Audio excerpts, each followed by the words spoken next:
উত্তর ২৪ পরগনার নৈহাটি বিধানসভার জেটিআই সরকারি প্রকল্পে আর্থিক অনিয়ম এবং সরকারি খাস জমি দখলের অভিযোগে ৪ জনকে গ্রেফতার করেছে পুলিশ। ধৃতদের মধ্যে রয়েছেন ব্যারাকপুর ১ নম্বর পঞ্চায়েত সমিতির কর্মাধ্যক্ষ মিলন ঘোষ, জেটিয়া গ্রাম পঞ্চায়েতের তৃণমূলের প্রাক্তন প্রধান কানু সরকার, সুমন্ত ঘোষ এবং তৃণমূল কর্মী সুমন আতর্থী। পুলিশ সূত্রে জানা গিয়েছে, সজলধারা জল প্রকল্পে অর্থ তছরূপ এবং সরকারি খাস জমি দখল সংক্রান্ত অভিযোগের ভিত্তিতেই এই গ্রেফতারি হয়েছে। কর্মাধ্যক্ষ ব্যারাকপুর 1-এর মিলন ঘোষ কেন গ্রেফতার হলো? আমি ওনাকে যেটা জানতাম, আমার আমলে উনি ছিলেন ব্লকের সভাপতি এক সময়, আর ব্লকের সভাপতি থেকে উনি এই দুর্নীতিগুলো করতেন। কীরকম দুর্নীতি? মিলন ঘোষ দুর্নীতিগুলো করতেন কিভাবে? লোককে ব্যাংকে লোন দেওয়ার নাম করে, বিভিন্ন ব্যাংকের সঙ্গে ওনার কি যোগসূত্র ছিল জানি না, তাকে লোন দেওয়ার নাম করে উনি ডাকতেন, ডেকে ডেকে তাদের কাছ থেকে একটা চুক্তি হতো। গরিব মানুষ হোক আর বড় লোক হোক, তারা বিভিন্ন প্রকল্পের জন্য হয়তো লোনের জন্য যেতেন, কোনো কিছুর প্রয়োজনে যেতেন, কিন্তু উনি অর্থ ছাড়া কিচ্ছু বুঝতেন না। অর্থটাই তার কাছে সর্বস্ব ছিল। সেই অর্থ নিয়ে উনি এইভাবেই কিন্তু সারা জীবন দুর্নীতি করে গেছেন।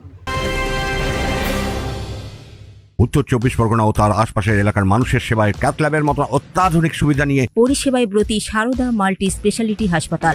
একই ছাদের তলায় মানুষ সাধারণ চিকিৎসা থেকে শুরু করে ২৪ ঘন্টা cath lab, MRI, CT scan, এনআইসিইউর মতো সুবিধা এবার থেকে পেয়ে যাবেন সারদা মাল্টি স্পেশালিটি হাসপাতালে। প্রয়োজনে যোগাযোগ করুন 033-2592-0730, 2593-0730, 2593-3562 ও 9331275635 নম্বরে। আমাদের ঠিকানা royal park, Kalyani expressway, Barrackpore, Kolkata ৭,১২১। সারদা মাল্টি স্পেশালিটি হাসপাতাল, পরিষেবাই হোক আমাদের মূল লক্ষ্য। আর বাড়ি ভাড়ার লোক মিলন ঘোষকে আজকের থেকে না, অনেক দিন থেকে চেনেন, যে এ কতখানি দুর্নীতি পরায়ণ। প্রাক্তন প্রধান কানু সরকার, হ্যাঁ, উনি ওর দুর্নীতি তো পঞ্চায়েতের কী ধরনের কাজ করেছে, কোথায় দুর্নীতি করেছে, ওখানকার মানুষ বলতে পারবে। আমি এটা কাঁপাচাকলা পঞ্চায়েতের দায়িত্বে আছি এবং আমার গ্রামটা হচ্ছে কাঁপাচাকলার মধ্যে।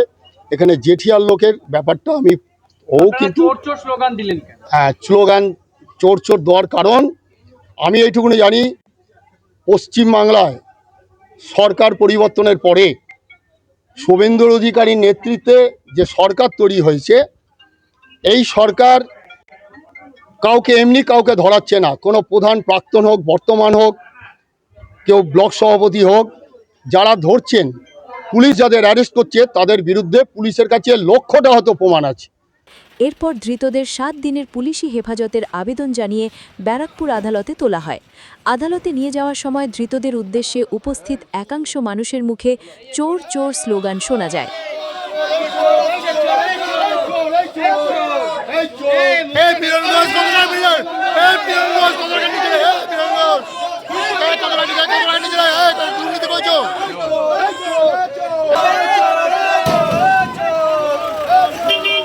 অরিন্দম রায়চৌধুরীর রিপোর্ট, নিউজ বেঙ্গল টুডে।